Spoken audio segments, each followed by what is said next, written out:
বিয়ে 6 মাস পরে আমার স্বামী আমাকে ডিভোর্স দিয়ে বড় আপাকে বিয়ে করলো।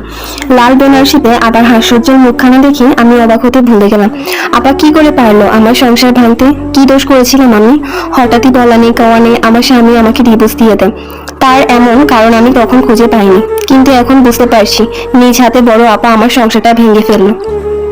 কাঁদতে কাঁদতে সেদিন যখন বড় আপাকে জিজ্ঞেস করেছিলাম কেন করলি আমার সাথে এমন, বড় আপা হাসতে হাসতে বলল, কেবল তো শুরু, তোকে আমি কখনো শাস্তি দেব না, তোর সকল সুখের উৎস আমি নষ্ট করে নেব।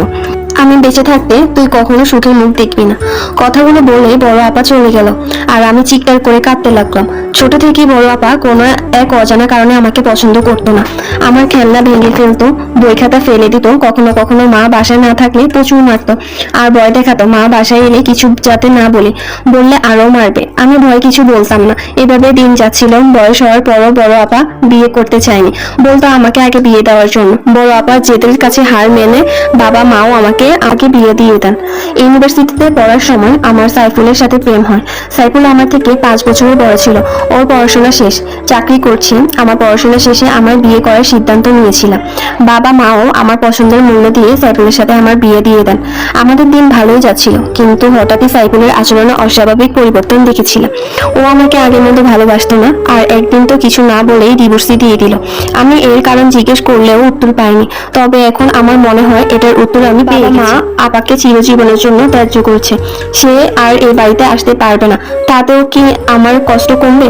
আপা আমার ভালোবাসার মানুষকে আমার থেকে কেড়ে নিয়েছে, আর সাইফুল এটা কিভাবে করতে পারলো? ওর কি আমার কথা একটুও মনে পড়েনি? আমাদের এত সুন্দর সাজানো স্বপ্ন এভাবে ভেঙে ফেললো, একটুও মায়া হয়নি? নিজের হাতে ধারালো ব্লেডের ছোঁয়া দিতে দিতে এসবই ভেবেছিলাম মিলাদ। হঠাৎই মিনারার বেগম মেয়ের রুমে প্রবেশ করতে দেখতে পেল মেয়ের নিথর শরীর মেঝেতে পড়ে আছে, আর বাম হাত থেকে রক্ত ধারা বইছে। মিনারা বেগম চিৎকার করে স্বামীকে ডাকলেন। হারুন সাহেব মাগরিবের নামাজ পড়া মাত্রই বসেছিলেন। ততক্ষণ স্ত্রীর আর্তনাদ চিৎকার দৌড়ে যান মেয়ের ঘরে। মিনারা বেগম পাগলের মতো কাঁদছে, আর মেয়ের হাতে রক্ত বন্ধ করার চেষ্টা করছে। এই অবস্থায় হারুন সাহেব কাঁপা কাঁপা হাতা অ্যাম্বুলেন্সকে কল করলেন। ডাক্তার অনুরূপ দ্রুত আসেন। একটা পেশেন্ট এসেছে, অবস্থা খুবই ক্রিটিক্যাল, সুইসাইড কেস। একজন নার্সের বলা কথায় অনুরূপ দ্রুত নিজের কেবিন ছেড়ে বেরিয়ে এলো নার্সের পেছনে। মিলাদকে আইসিইউতে নেওয়া হয়েছে, রক্ত ঝরছে অনেক, অবস্থা খুবই খারাপ। এক ব্যাগ বি নেগেটিভ রক্তের প্রয়োজন। ব্লাড ব্যাংকে আপাতত বি নেগেটিভ রক্ত নেই। হারুন সাহেব নিজের পরিচিত সবার কাছে খোঁজ করেও বি নেগেটিভ রক্তের সন্ধান করতে পারল না। এদিকে মেয়ের শোকে কাঁদতে কাঁদতে পাগল হওয়ার দশা মিনারা বেগমের। বন্ধুর মেয়েকে দেখতে এসেছেন রেবান। যাওয়ার সময় হাসপাতালের করিডোরে এক মধ্যবয়স্ক মহিলাকে কাঁদতে দেখে এগিয়ে গেল সে। মহিলাটির মুখোমুখি বসে নরম গলায় বলে উঠল, আপনি কাঁদছেন কেন?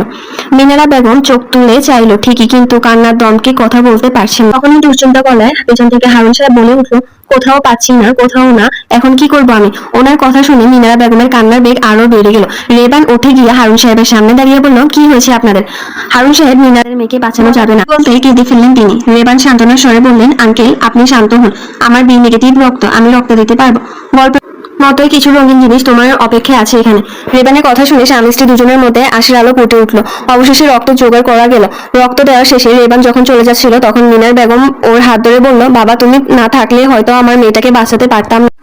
তোমার শুকরিয়া আদায় কিভাবে করবো জানি না, এভাবে বলবেন না আন্টি, মানুষ তো মানুষের জন্য। তুমি অনেক ভালো মানুষ বাবা, আমাদের বাসায় এসো একদিন। আসবো আন্টি, তোমার নাম্বারটা দাও। রেবান ওর নাম্বার দিয়ে চলে গেল হাসপাতাল থেকে।